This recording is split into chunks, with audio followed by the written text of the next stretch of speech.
What's new in this new edition? Yeah, so the first edition was finished in October of 2019 while the movement was still going on. And it ended with trying to think about what might happen next. And I had this feeling that even though the protests had gone on much longer than people had expected, than I had expected, than other people, and had achieved an amazing size, and it's important to just remember this. It was the largest sustained movement in any part of the People's Republic of China since Tiananmen. It was also arguably one of the largest protests in the history of the world. If you think about the percentage of a community, of a polity that was turning out when you had 1 million or 2 million people in a place of 7.5 million. It was just an extraordinary event. But I still had the feeling I had to finish the book. I kept waiting for the movement to end to then finish the book, and it was still going on. And so I used National Day as a cutoff day, and immediately after that. And it was a dramatic moment. At National Day, there were big celebrations in Beijing of the National Day of the Nation. And in Hong Kong, there were protests on that day.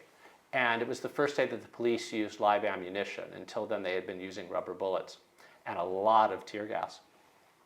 So it was a dramatic moment, and the protests were still going on, but I ended the book with a pessimistic prediction, which was that as dramatic and extraordinary as the protests were, and as how much, despite how much popular support they were getting, I couldn't see any scenario where, going forward, there wouldn't be more and more of an absorption of Hong Kong into the People's Republic of China and becoming more like, forced to be like another city.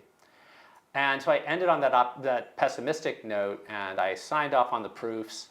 And there was this upcoming district election, which was scheduled for November. And I assumed the authorities would just cancel it because there was so much popular support for democratic forces. They didn't cancel it, and the democratic forces swept.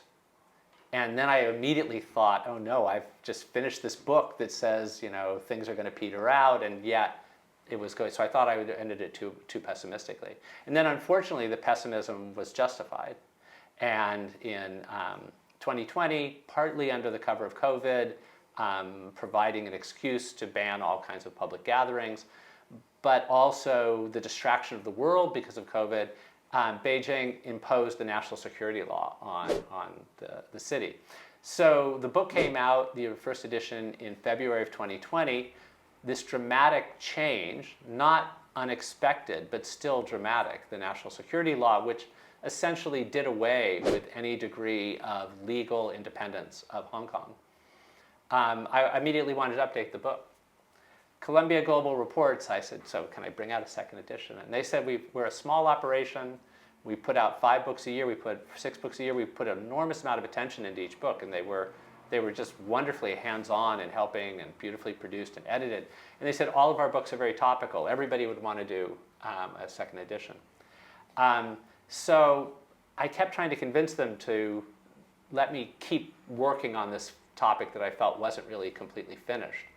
And that's where I led to doing the next book with them about the influence, in a sense, of Hong Kong's protests on other parts of Asia. And it's feeling that by the fall of 2020, there were big protests in Thailand, and it was as if a baton had been passed from Hong Kong to Thailand. And in Thailand, young people had been expressing support for the Hong Kong protests, and now Hong Kongers were expressing support for the Thailand one. But at the same time, I felt that the UK was someplace where the book hadn't had a chance, because by the time it came out, bookstores were closing. I felt there was a special readership for a book about Hong Kong, potentially. In the UK, I felt that London, which had been this sort of capital from afar that was imposing its will upon Hong Kong for a long time, would be a good place to have a book read that was about how, after a period when London wasn't doing that anymore, it was starting to be Beijing as a new kind of colonial power. So the book didn't really have a chance, so I was lucky enough to be able to start talking to Minwei Jones, and he said he was going to launch a book series. And I talked to Columbia Global Reports and said, can we bring out a UK-only updated edition with a focus on with a particular spin on the issues here. And they've actually changed the name of the publisher. It's now Brixton Inc. Oh. And it's a very London-rooted, a London-rooted publisher. And they're doing beautiful books, largely about Asia in different parts. And so the new part of the book, the central part of the book is exactly what was published in 2020, except for some changes of the spellings of some words that had to be changed from Americanisms to British spellings. But other than that, it's just what it was without trying to change even the sense of something being written as events are happening. But there are two important parts. A foreword by Amy Hawkins, who's now the Guardian's senior China correspondent, but helped me do some research for the original edition when she was a freelancer and got a with contributions credit on the first one.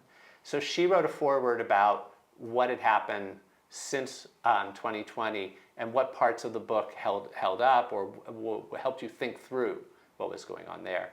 And then there's a new afterword by Chris Chung, who is a journalist from Hong Kong who stayed in Hong Kong working as a journalist after the national security law until 2021, when he felt that it was just untenable, and he moved to London. So we have a sort of foreword by somebody who's been following the China and Hong Kong story very closely since then, and then somebody who's living through the diaspora experience, writing in book.